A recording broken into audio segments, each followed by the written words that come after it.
Are you bothered by the radiator fan noise in your bike after a long ride? Today we're going to be seeing about the importance of radiator and a radiator guard for your bike.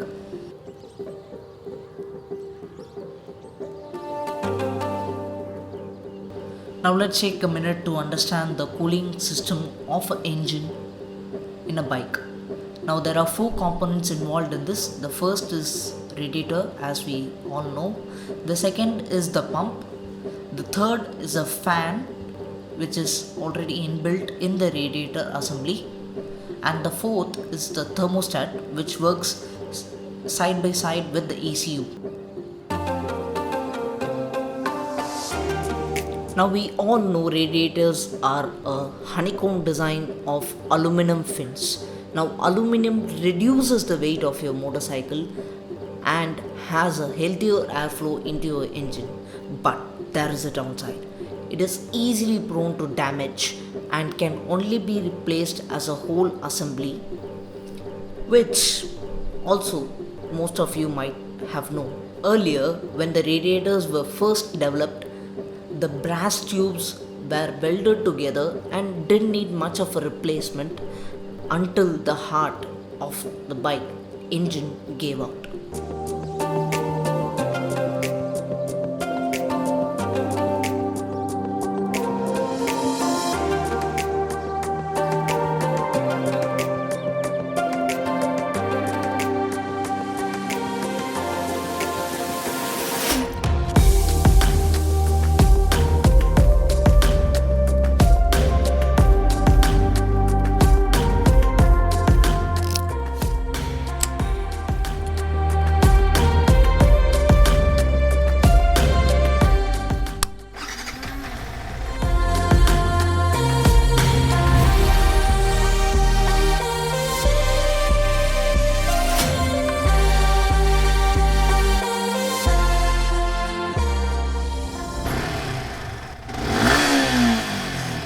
The thermostat senses the temperature of your motorcycle engine and opens the valve for the coolant to flow.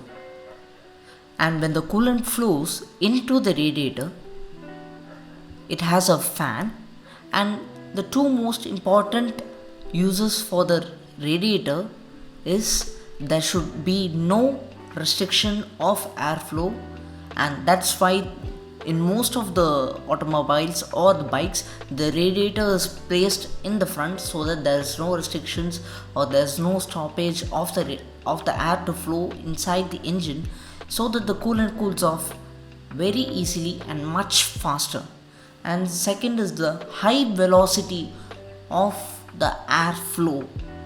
Remember, it's not about the steady state of airflow, it's about the high velocity of the airflow into the radiator that matters, so that the coolant cools off from the working temperature to a normal temperature and then is circulated back to again take in the temperature from the engine and cool off another cycle.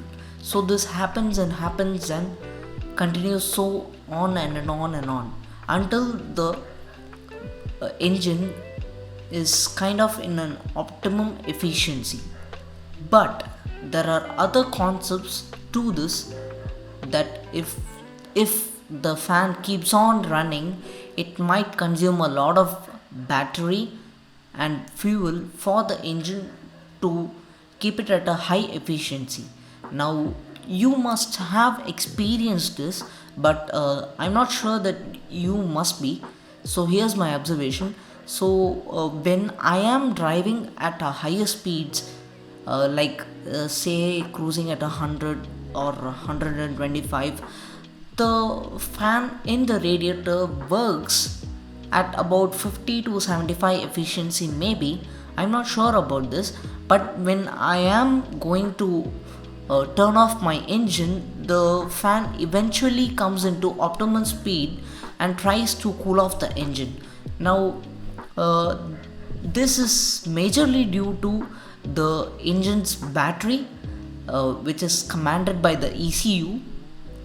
This keeps the fan to be at an ideal speed, because if you're overcooling, there's a concept also like this. If you're overcooling your engine, there won't be optimum performance or a power input to the bike.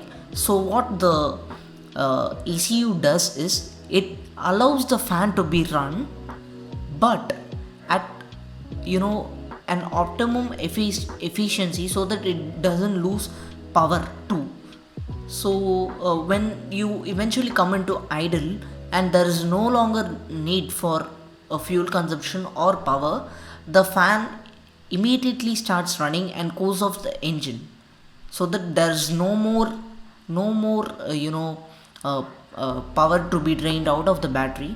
I'll help you to choose a radiator guard slash grill, whatever it may be. It doesn't matter, because it really is your personal preference. Now let me tell you why. Now most of the radiator assemblies now in the modern era have a fan which is rotated by the ECU. So as soon as the engine heats up, the fan is automatically gone on in order to cool off the coolant. Now whatever you're gonna slap on it, except a full covered sheet of metal to prevent any airflow into the radiator, it's obviously sounding dumb, but apart from that, any kind of ventilated radiator guard or grill is gonna work out just fine. There's no concept such as overtraining of battery, overcooling, like there's fully restricted radiator guard, radiator grill, this doesn't work right, that doesn't work right. There's nothing like that. Okay, it's really come to your personal preference, and I'd like to tell you that this is the concept behind it. So you can choose whatever you like, whatever design you like. So you're actually open in the market for that, and that's the only reason there's been an evolution of radiators, guards, and different kinds of things in the market. So you don't need to confuse yourself about it. This is the reason behind it. However, if you are a off-road kind of guy, you might want to consider something that is little bit more ventilated, because there is obviously there's going to be a lot of muck, stones and mud involved in your ventures. So choose a little bit wisely, such as grill kind of thing, because it makes you kind of makes you less exposed to the environment, and also keeps the muck and mud out of it. So that's it, guys. You can decide on what radiator guards you're gonna buy, and if you ask me, you must actually consider buying one immediately for your motorcycle, because it's gonna save a lot of trouble. If you're a guy or a girl that rides without any radiator guard, that's also fine, unless you want to you're doing a heavy off-road and every day you're facing mud and different kind of things, and the radiator doesn't stay clean on yours, then you're gonna be facing some issues, because eventually the engines inside bores are gonna heat up and it's gonna be worn out in no time. So for the health of the engine, it's better to get a radiator guard. It's a cheap accessories to have. It's gonna be a quick fix for your all your motorcycle problems. With that being said, guys, I'm gonna leave you to it on what radiator guards are perfect for you. See you soon. Take care.